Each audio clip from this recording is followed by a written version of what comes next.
Hello, I'm Henry. Imagine waking up to the shock of your life. Your wife leaves you with nothing after winning $15 million, and the very next day, you inherit the mansion her family wanted all along. Sounds unbelievable, right? But that's exactly what happened. Her family never expected me to fight back. They thought I was a fool, just a man left behind. But they had no idea how deep their betrayal ran. Now, the truth is coming out, and it's about to get worse for them. What happens next will leave you questioning everything. Don't miss how it all unfolds.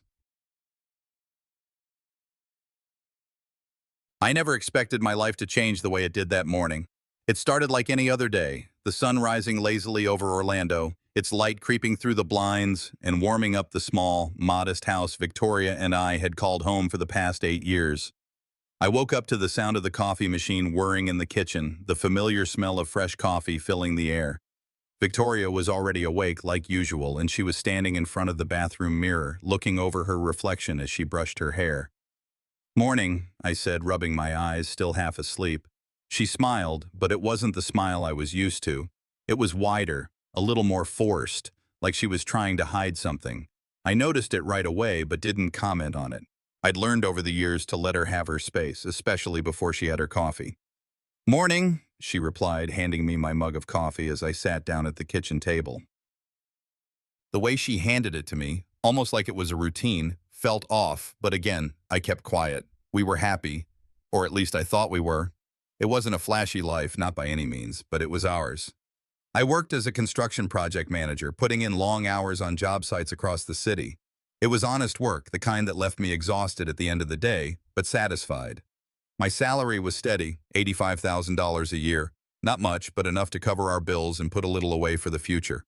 We lived in a modest 3-bedroom house on Maple Street, a quiet suburban neighborhood. It wasn't glamorous, but it was home. Victoria came from a different world altogether. Her family had money, real money, and a history of gated communities, country clubs, and everything that came with it. Her father, Charles, was a successful lawyer, and her mother, Patricia, spent most of her time hosting charity events and sipping wine at private clubs. They never really liked me. At least that's how I always felt. From the very beginning, they made it clear they thought I wasn't good enough for their daughter. And the prenuptial agreement, that was their condition for marriage. I signed it because I loved Victoria. I thought I could live with it. But I didn't know how much that would come to haunt me. I thought I knew her well, but lately, something felt different. The warmth in her eyes had slowly been replaced by something colder, more distant. And it wasn't just her. I could feel it in the air between us, something unspoken, something I couldn't quite put my finger on. Maybe it was all in my head. Maybe it was just the pressure of life catching up to us. But that morning, everything changed. Victoria was staring at the lottery ticket she'd been holding on to for months, a ticket she had insisted on buying when the jackpot was particularly high. She had a system, or so she said. Her grandmother had always played the same numbers, and she thought it was good luck. At first, I'd laughed at her superstitions. I never really thought much about the lottery. It was just something people did to pass the time. I didn't expect it to change our lives. But that morning, it did. She grabbed the ticket and waved it in front of me. "Henry, look!" Her voice cracked with excitement. "We won! We won the lottery!" I stared at her, blinking. For a second, I thought I misheard her. My heart was pounding, but I couldn't believe it. The words didn't make sense. We, Victoria, the lottery. She shoved the ticket in my face, her hands trembling. "We've won $15 million. At first, I was in shock. It took me a few moments to process what she was saying, what she was holding in her hands. $15 million. That kind of money. It was unimaginable. "Are you serious?" I asked, my voice barely a whisper. She nodded, her face lighting up with a smile I hadn't seen in months. "Yes, Henry, we've won. This is it." I couldn't believe it. We had just talked about our dreams of a bigger house, maybe a better car. But this was on a different level. My stomach dropped as the realization started to sink in. This was real. This wasn't a dream. But as quickly as the joy came, doubt crept in. Victoria's family, they were already on their way. They'd be here soon, and I knew they'd want a piece of this. I can't believe it," I said, my voice catching in my throat. My mind raced. I tried to focus on the excitement of it all, but the shadow of Victoria's family began to loom larger and larger. Victoria, on the other hand, was beside herself with joy. She called her parents, her brother, and within an hour they were all on their way to our house. It didn't take long before they started arriving, each of them stepping through our front door with an expression of disbelief, then shifting to something else, something I couldn't quite place. They were here now, but everything felt different. There was a tension in the air, an underlying current that no one seemed willing to acknowledge. They were excited for Victoria, sure, but there was something in their eyes when they looked at me. The celebration quickly turned cold. Victoria's father, Charles, congratulated her, but there was no warmth in his words. Her mother, Patricia, gave me a tight smile that didn't reach her eyes. David, Victoria's brother, practically ignored me, barely acknowledging my existence. The whole atmosphere shifted. What was once an intimate moment between me and my wife now felt like a performance for an audience that didn't care about me. And that's when I started to feel it. The money, the $15 million, wasn't just a blessing. It was a barrier, a wedge, and it was splitting us apart piece by piece. As the night wore on, I couldn't shake the feeling that something was terribly wrong. Victoria's behavior had changed. She wasn't the same woman I married. The way she interacted with her family, the way she subtly pushed me aside, made my stomach churn. She didn't need to say anything. It was all in her eyes. The way she looked at me, different, distant, almost as if I didn't belong. I tried to ignore it, tried to tell myself it was just the excitement, that it would pass once the initial shock wore off. But deep down, I knew it wasn't going to pass. The money had already begun to change everything between us. The woman I had built my life with, the woman I loved, was slipping away, and I couldn't stop it. 1 week had passed since the lottery win. The days felt heavier with each tick of the clock, the silence between Victoria and me stretching further, colder. I had left our home that night, the house that once held the warmth of our dreams together. Now I stood on the edge of a cliff, looking down into a future that felt more uncertain than ever before. Victoria's transformation in the last few days had been drastic. The excitement she initially showed when we found out about the lottery win quickly faded. In its place came something I wasn't prepared for. A cold, distant version of the woman I had loved for years. I had hoped it was just a phase, the aftershock of suddenly becoming a multimillionaire, but I could feel it deep in my bones. She wasn't the same. Victoria's parents, Charles and Patricia, had arrived that very evening, almost like clockwork. They didn't even give us a moment to settle in before they began taking charge. It was as if they had been waiting for this day to come, when their daughter would finally have the wealth to match their status. And I was nothing more than an afterthought. The reception they gave me was like an icy gust of wind, cutting through the last remnants of warmth between us. It was clear that, in their eyes, I was no longer worthy of standing beside their daughter. They made it evident, without saying a word, that I was no longer part of the core family. Victoria's behavior only added to the tension. She barely spoke to me after her family arrived, her attention absorbed by her parents and her brother. It was as if she had forgotten that I was still in the room, still her husband. Instead, she laughed at her father's jokes and nodded at her mother's advice, all the while avoiding my gaze. David, her brother, wasted no time making me feel like a stranger in my own home. He had always been condescending, but now it was worse.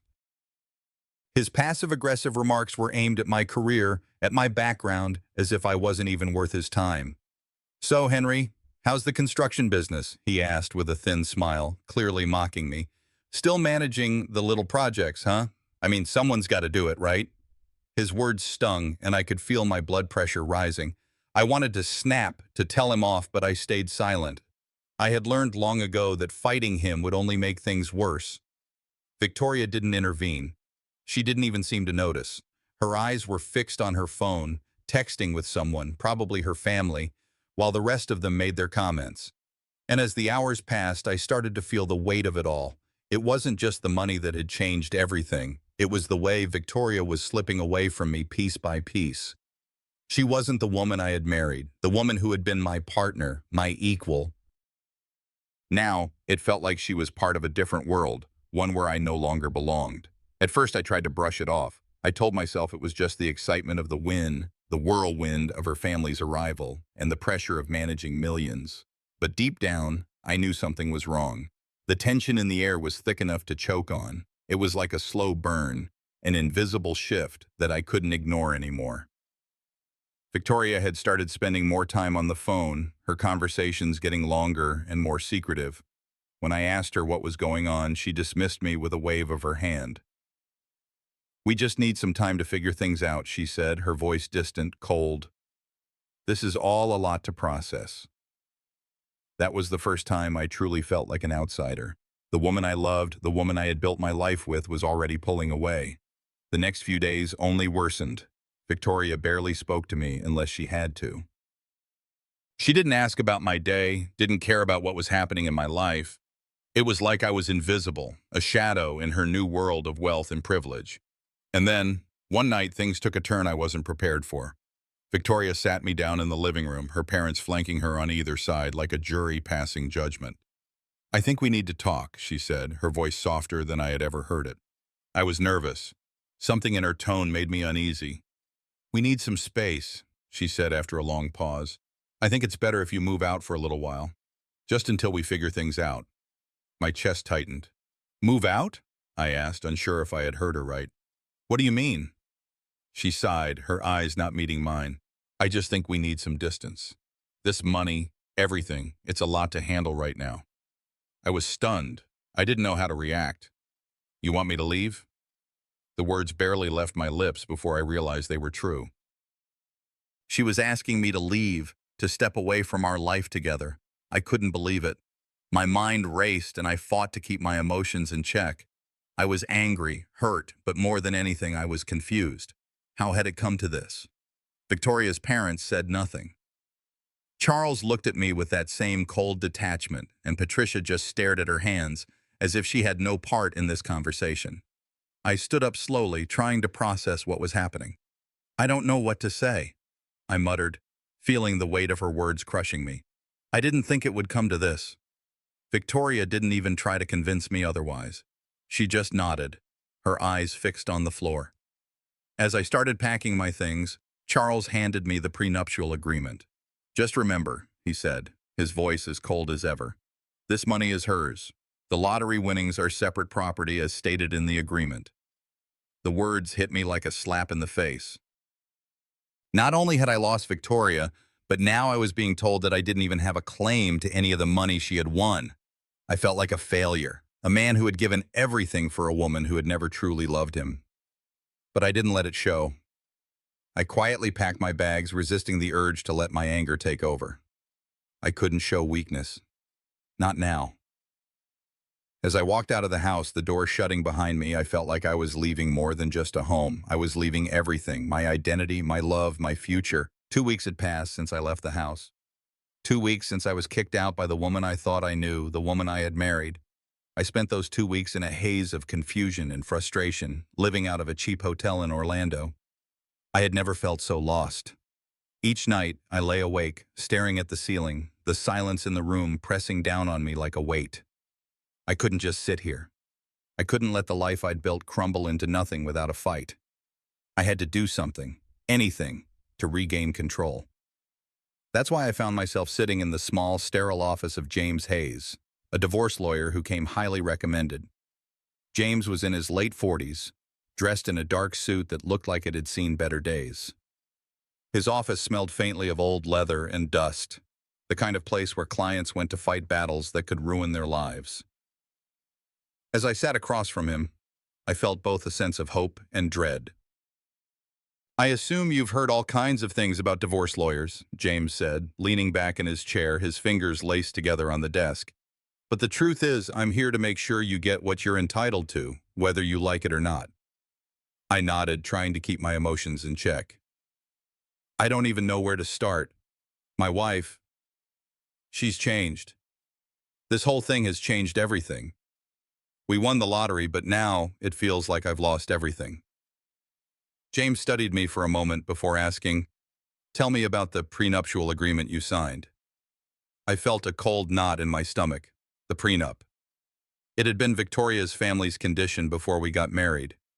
I had signed it reluctantly, hoping it would keep the peace. I never thought it would come back to haunt me. I pulled the prenup from my bag and handed it over to him.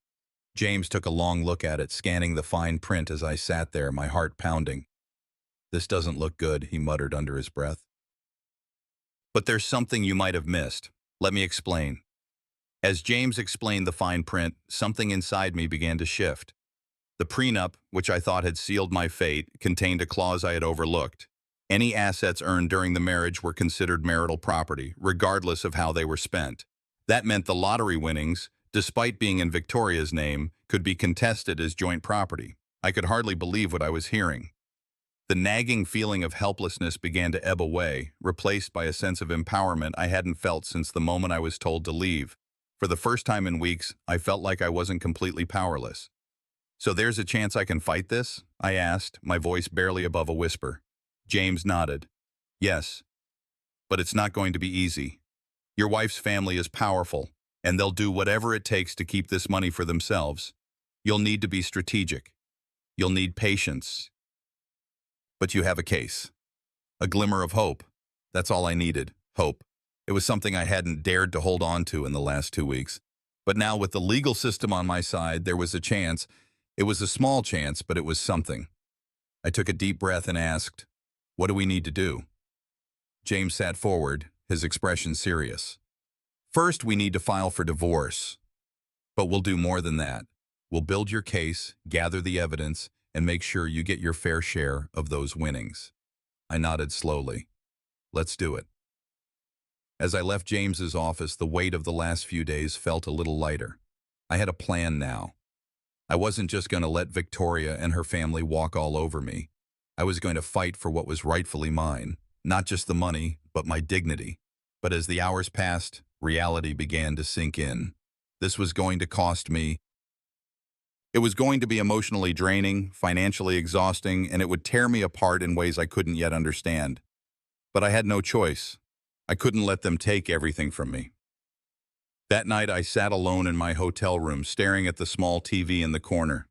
I wasn't interested in the show. I was lost in my thoughts, replaying everything that had happened, trying to make sense of it all. I had loved Victoria. I had trusted her. But now, it felt like everything was built on a lie. Was that the real her? Or had I always been just a placeholder until something better came along? I couldn't let myself think like that. I had to focus on the fight ahead. The next morning, I made a decision. I couldn't let this become just about the money. It was about my life, my future, my self-respect. The moment I decided to fight, I knew I couldn't go back. And as if things weren't complicated enough, I received a letter that changed everything. It was from Bradley Morrison, Victoria's family's lawyer.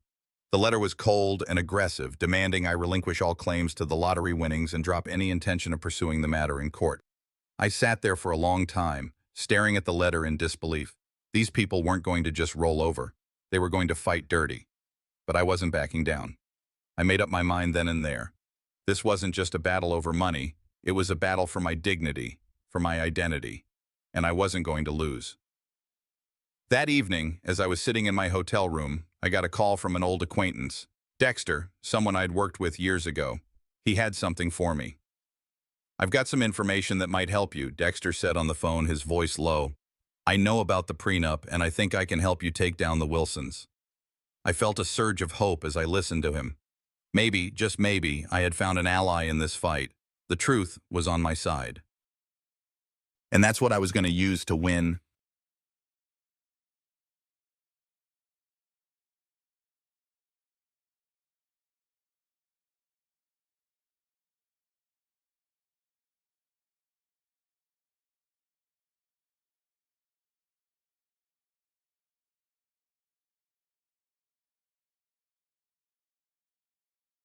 Three weeks had passed since I was kicked out of the house. I was no longer living in the house we had built together. Now, I was in a small, temporary apartment that smelled faintly of fresh paint and empty promises. The cold, sterile walls seemed to reflect everything I felt, lost, abandoned, and unsure of what to do next. It wasn't just the emotional toll of the divorce and the heartache from losing Victoria. It was the legal battle. James Hayes, my lawyer, had been guiding me through the process, but the weight of it all had started to settle in. I was finally taking steps, but the path ahead was far from easy. I spent most of my days sifting through legal paperwork, signing forms, and trying to make sense of it all. The initial shock had faded, but it was replaced by something heavier: anticipation. The more I read, the more I understood just how much was at stake. It wasn't just about the money anymore. It was about standing up for myself, about proving that I mattered. I sat in the dimly lit living room of my apartment when the letter arrived. It was from Victoria's lawyer. My heart sank when I saw the legal letterhead. I opened it slowly, almost not wanting to know what it said, but I had to. The letter demanded that I relinquish all claims to the lottery winnings, warning me that failure to do so would result in severe legal consequences. The words blurred for a second as my blood began to boil. How dare they? How dare Victoria's family try to push me out like this? I threw the letter down onto the coffee table, my hands trembling. My chest tightened, a knot of anger forming deep within me. This was their final attempt to intimidate me into submission, but I wasn't going to back down. I dialed James's number, my thoughts racing. When he answered, I almost didn't know what to say at first. I just got the letter from her lawyer, I said, my voice tight with frustration. They're demanding I give up everything. All of it. James's voice was calm but firm on the other end. It's a standard tactic. They'll try everything to break you down, but Henry, you need to stay focused. This is just the beginning. His words, though reassuring, didn't take away the anger bubbling inside me. This was bigger than money now. They were trying to crush me, trying to take away everything I had worked for, and more importantly, everything I was. I hung up with James after a few minutes, but I was no closer to finding peace. Instead, the determination I felt before was becoming more of a fire, an urge to fight back, to show them I wouldn't go down without a battle. I had made a decision that day. I would no longer be a victim. I would fight for what was mine, for my dignity, for my future. But there was more to it now. As I sat in the quiet of my apartment, the anger began to shift. I had to get my life back, not just the money, but my sense of self. The next few days were a blur. I spent hours meeting with James and going through paperwork. He reassured me that the prenup wasn't as solid as Victoria's family thought it was. There were ways to contest it, but I wasn't just fighting for money. I was fighting for the respect I had been denied for too long. But as the pressure mounted, the loneliness began to creep in. I wasn't sure if I was more afraid of the legal battle or of facing my own thoughts. Every night, after the meetings and paperwork, I would sit in silence, staring at the blank walls of my apartment. I could hear my own thoughts, louder than ever before, echoing in my mind. What had gone wrong? Was this really just about money? Or was there more to it? I knew the answer. It wasn't just about money. It was about who I had become in the eyes of Victoria and her family, a nobody, a man who was easily discarded. One evening I found myself thinking back to our early days together. I remembered how we would sit on the couch talking about the future, dreaming about a life filled with love and success. But now, those conversations felt like they came from a different lifetime. Everything had changed. James had told me to focus on the present, not the past. But it was hard. I had been married to Victoria for 8 years. 8 years of dreams, of plans, of love that had been slowly poisoned by money and her family's influence. It was hard to look at my life now without wondering if I had ever been truly loved, or if I had simply been an accessory to her family's legacy. I took a long, deep breath, forcing myself to stay grounded. I had a purpose now, a plan. The next day, the phone rang again. This time, it wasn't a letter or an email. It was Charles, Victoria's father. "I've been thinking," Charles said, his voice smooth but laced with tension.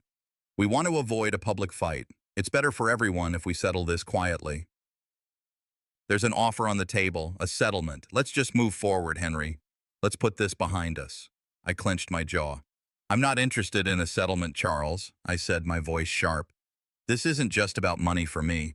You think you can buy me off with some cash, but you've got another thing coming. I'm not backing down." Charles's tone shifted, but he remained calm. "You don't have to make this harder than it needs to be. Think about what's best for everyone." "What's best for everyone?" I laughed bitterly, the words tasting like acid in my mouth. "You've already made up your mind about what's best for me, haven't you? You've made it clear that I don't belong here. I'm not part of your little world." There was silence on the other end of the line for a moment. Finally, Charles spoke again, his voice colder than before. Don't make this a public spectacle, Henry. You're not going to win. I already have, I said. I'm still here. And I'm not going anywhere. The conversation ended, and I sat there, staring at the phone in my hand. I had just made my stand. I didn't know what would happen next, but I knew one thing for certain. I wasn't going to be pushed around any longer. I had a fight ahead of me, but I had the truth on my side. I didn't know where this road would take me, but I was ready to walk it. The first day in court felt surreal. The courtroom was cold and intimidating, the kind of place you expect justice to be served, but the reality was far different. I walked in with James, my lawyer, the one man who had my back in this mess. He led me to the seats behind the defense table, and as I took my place, I could feel the eyes of the room on me. The entire situation made my skin crawl. There was no turning back now. The judge entered, and the room went silent. I tried to keep my nerves in check, but I could feel my hands shaking. This was it, the moment I had been dreading, but also the moment I had been waiting for. It was the beginning of the fight that would determine my future, and I wasn't about to let Victoria's family win. The hearing started, and Bradley Morrison, Victoria's lawyer, wasted no time. His first move was to attack me personally, trying to discredit me right off the bat. This is a simple case, Your Honor, Bradley began, his tone slick, dripping with confidence. We have a man here who is simply looking to take advantage of a windfall, someone who has nothing to his name but is now making demands on what is rightfully Victoria's. I could feel my blood boiling as his words hit home. He was painting me as nothing more than a gold digger. I wanted to lash out, to stand up and shout that I wasn't the man he was making me out to be, but I didn't. I remained silent, focusing on breathing in and out, trying to keep my anger in check. James was already on his feet, calmly making his case. He didn't flinch at Bradley's insults. What we have here, Your Honor, is a prenup that was signed under duress, but more importantly, there's a clause in that prenup that's being conveniently overlooked. The clause about marital property. Bradley sneered as James continued, but the words he was saying struck a chord with me. The battle was just beginning, but for the first time, I felt like I had a real shot. Bradley tried to redirect, shifting the focus back to the money, calling me a man with no claim, no right to demand anything. But James countered with facts. The prenup was meant to protect both parties, and it was clear from the wording that any assets earned during the marriage, like the lottery winnings, were up for equitable distribution. The tension in the room was palpable, and I could feel my pulse quicken. For the first time since I'd been kicked out of my own home, I felt something resembling hope. This wasn't going to be easy, but I had the law on my side. I looked at Victoria's family across the room, their expressions as cold as ice. Charles, her father, sat stoically, and Patricia, her mother, barely glanced my way. The only person who seemed vaguely interested in the proceedings was her brother David, who looked at me with disdain, as if I were beneath him. It was a cruel reminder of how much they had never accepted me. As the morning dragged on, the insults kept coming, but this time they didn't hit me like they used to. Each one slid off me like water off a duck's back. The anger was still there, but now it was focused, controlled. The hearing adjourned for a lunch break, and I stepped outside to clear my head. James followed me, his calm demeanor always a comfort. You did well, he said as we stood on the courthouse steps. The first round is ours, Henry, but there's a long way to go. I nodded, grateful for his reassurance, but my mind was already racing. I wasn't going to back down. I couldn't, not after everything they had taken from me. The days following the hearing were a blur. The pressure was mounting, and the weight of it all was starting to sink in. I had given up my life for this woman, for this family, and now they were trying to take everything I had left. My dignity, my identity, everything was on the line. James kept working behind the scenes, filing motions, gathering evidence, but the emotional toll of the battle was beginning to wear on me. I spent most nights alone in my apartment, staring at the walls, questioning everything. Was it worth it? Was this fight truly worth the emotional cost? The answer, of course, was yes. I couldn't just walk away. I had already been pushed too far. Then came the next twist. James found something buried in the prenup, something I hadn't noticed before. A clause that clearly stated that any assets acquired during the marriage, including lottery winnings, were subject to equitable distribution. This was the smoking gun we had been waiting for. It was the evidence that could turn the case in our favor. I felt a surge of adrenaline. This wasn't just about the money. This was about taking control of my life again, proving to Victoria's family that they couldn't push me around. But even as I started to feel more confident, the threats kept coming. Bradley Morrison, as expected, wasn't going to take this lying down. I received another letter, this one more threatening than the last. The message was clear: back down or face even worse consequences. It was a punch to the gut, but it only fueled my resolve. I wasn't about to let them scare me off. One evening, after another long day in court, I sat in my apartment reflecting on everything. That's when I got a call from Victoria's brother David. I didn't know what to expect, but I wasn't prepared for what he said. "I know it's too late to fix things, Henry," he began, sounding more human than I'd ever heard him. "But I just want to say, we were wrong. The way we treated you, it was wrong." The words hit me like a truck.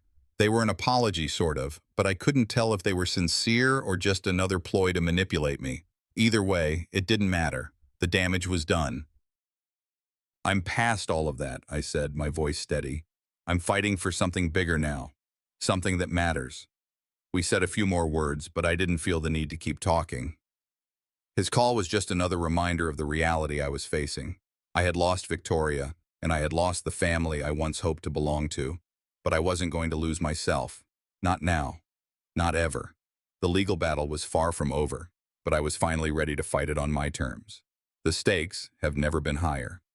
But as the next hearing loomed, I could feel the weight of my decision. No more turning back. The days leading up to the final court hearing felt like a pressure cooker on the verge of exploding. My apartment, once a place of calm, now felt like a prison. The walls seemed to close in every time I walked through the door, as if they were reminding me of what was at stake. The emotional toll was heavier than I could have imagined. This fight had become more than just about money. It was about my dignity, my worth, and whether I could still stand tall after everything that had happened.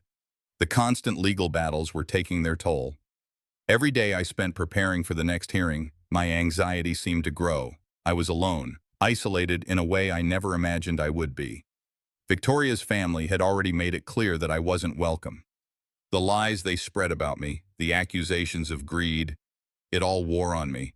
I felt the weight of their judgment from every corner, and it stung deeper than I cared to admit.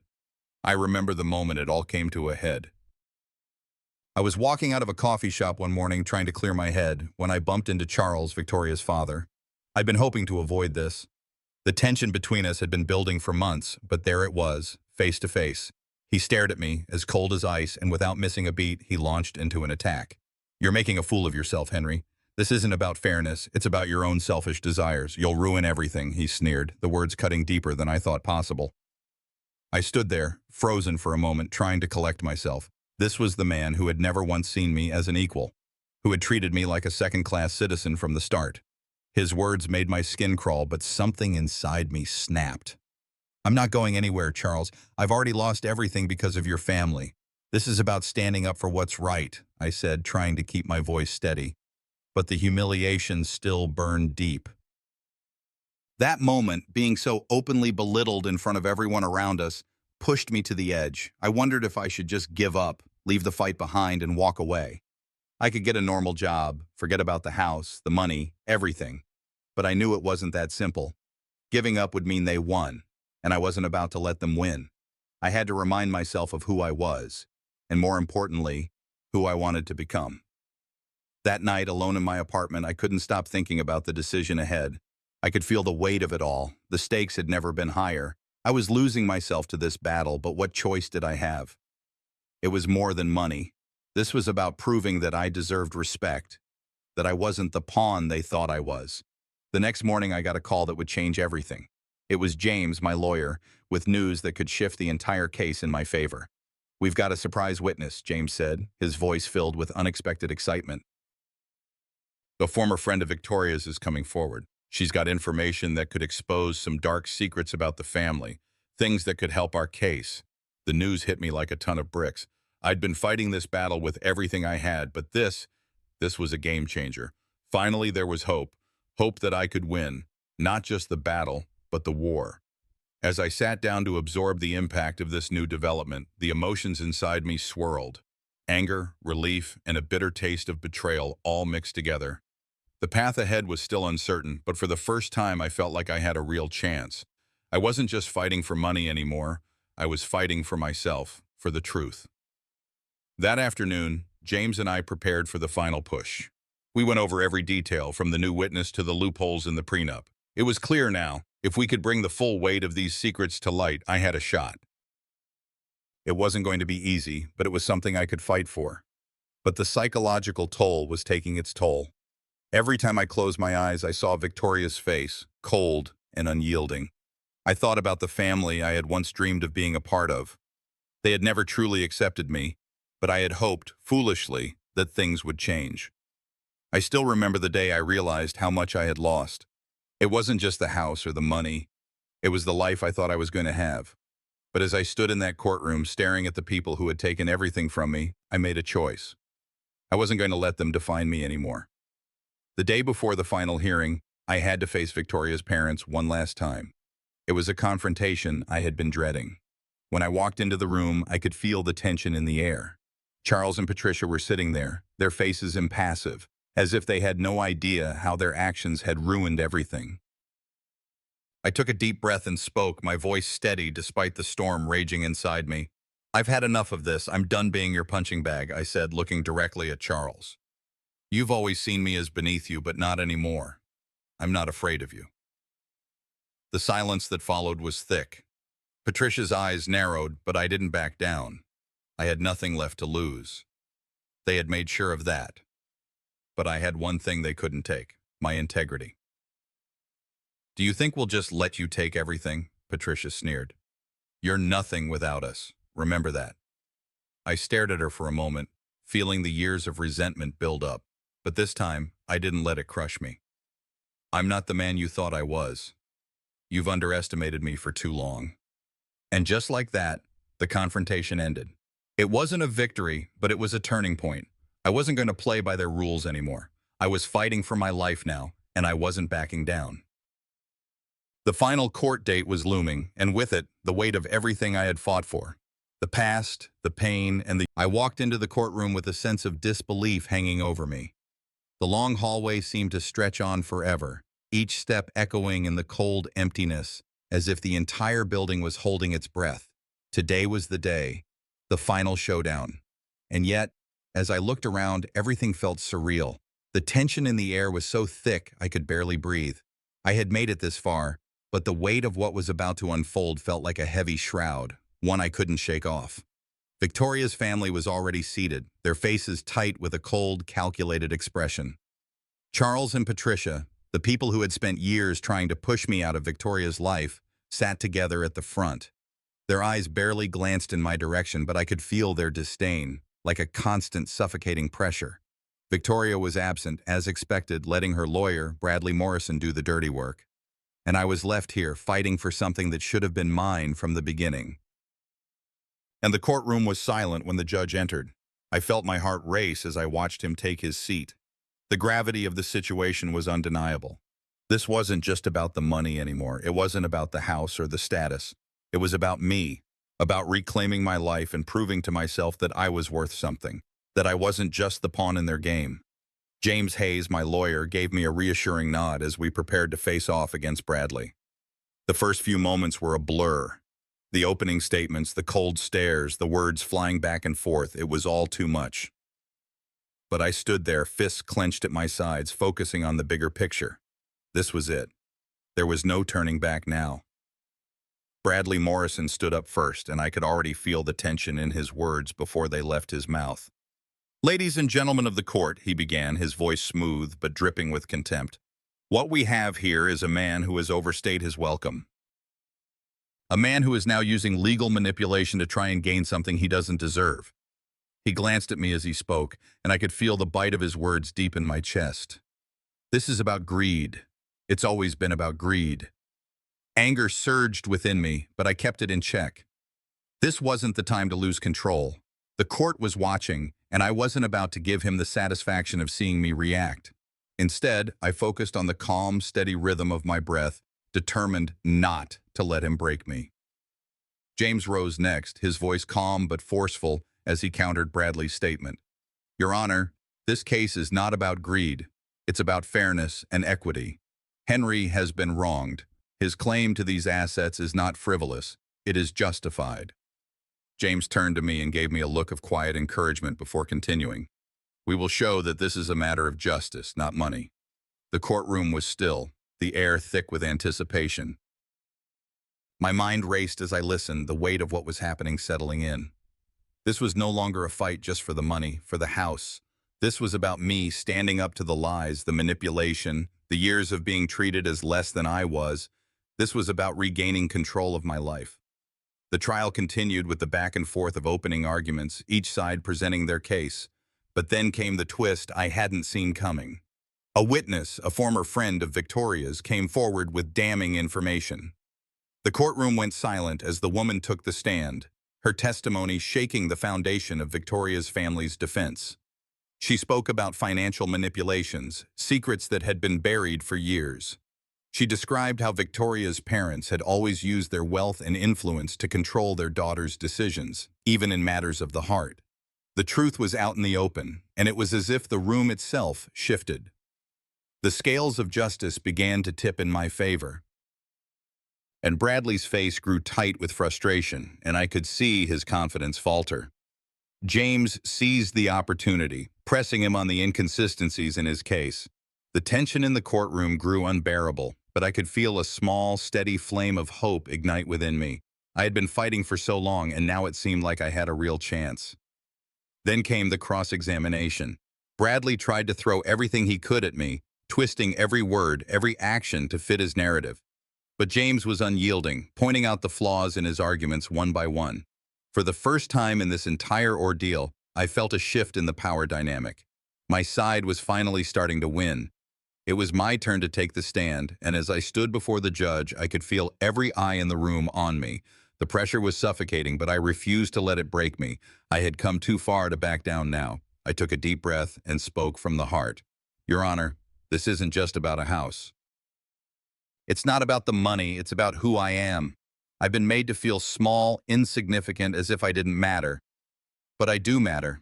I deserve to be treated with respect. I fought for my marriage.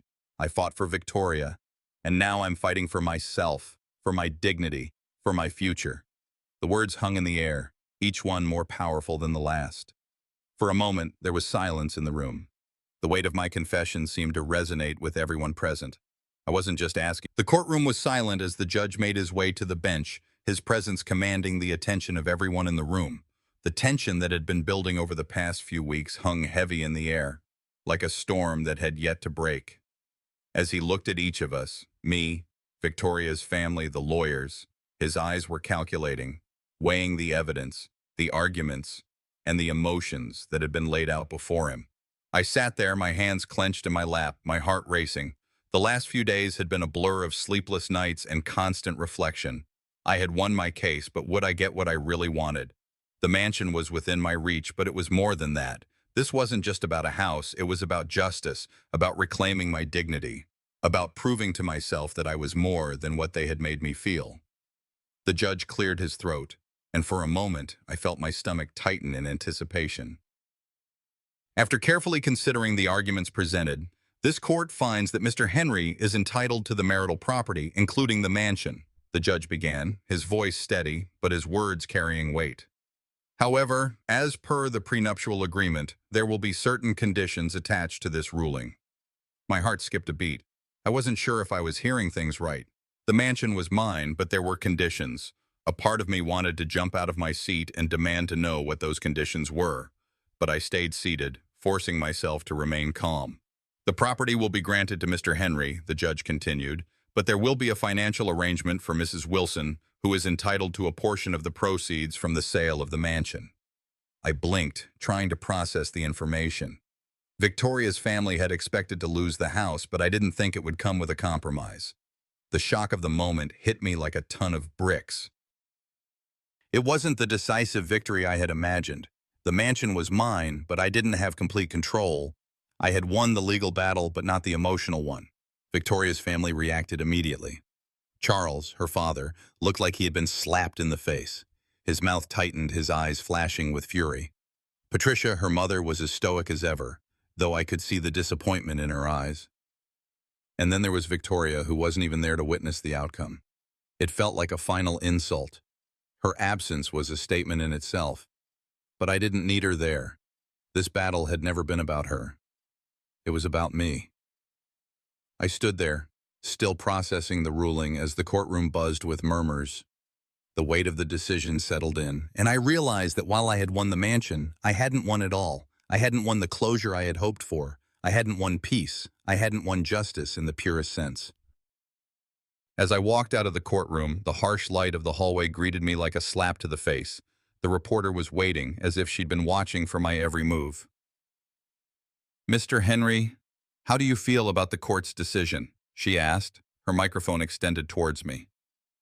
I paused for a moment, looking down at the ground. The last few weeks had been a whirlwind. I had fought for everything I thought I wanted, but now, standing there in the aftermath, it all seemed so hollow. The mansion wasn't enough to heal the wounds I'd carried for years. The house was just a symbol. I wasn't sure if it was a victory or just another chapter in my life of being manipulated and used. I feel... My voice trailed off as I struggled to find the words. I feel like I've fought for something, but I'm not sure what I've won. This isn't just about a house, it's about who I am. And I've spent too long letting others define me. The reporter nodded, clearly picking up on the raw emotion in my voice. "And what now?" she asked. I looked her square in the eye.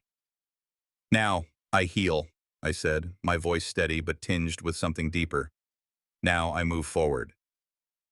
Later, I sat down with James in his office. The weight of the decision was still heavy on my shoulders. "What do you think?" I asked him, my voice tired. James leaned back in his chair, his hands folded in front of him. "You won, Henry. The court ruled in your favor. The mansion is yours." "But," I began, trailing off, "I don't feel like I won anything. I don't feel like I've gained what I wanted. This whole thing, it feels like a hollow victory." He looked at me for a moment as if considering his words carefully. "You fought for your dignity. You fought for what was right. It wasn't just about the money or the house, was it?" I thought about it for a moment. No, it hadn't been. It had never been about that. It was about the fight for myself, against the lies, the manipulation, the years of feeling small. "You've gained something much more valuable than material possessions, Henry," James continued. "You've gained your sense of self. That's something they can't take away from you." That night, I returned to the mansion, the place I had fought so hard to keep. But as I walked through the grand halls, it felt different. The place that had once felt like home now seemed empty, cold. Every step echoed in the silence, each corner of the house a reminder of the life I had lost. I walked into the room we had once shared. The bed was still made the way Victoria liked it, the little touches of her presence still lingering in the air, but it all felt wrong now. All I saw were memories, memories of betrayal, of broken promises, of a love that had never truly been what I thought it was. I walked through the house one last time, taking in everything I had fought for, and then I stopped, standing in front of the mirror. The reflection staring back at me was someone I didn't recognize, someone who had been through hell and back, someone who had lost so much but had gained so much more. I took a deep breath, my decision finally clear. I didn't need this house to define me. I didn't need to hold on to the past, the mansion, the memories. It was all just a weight, a burden. I made the call the next morning. The mansion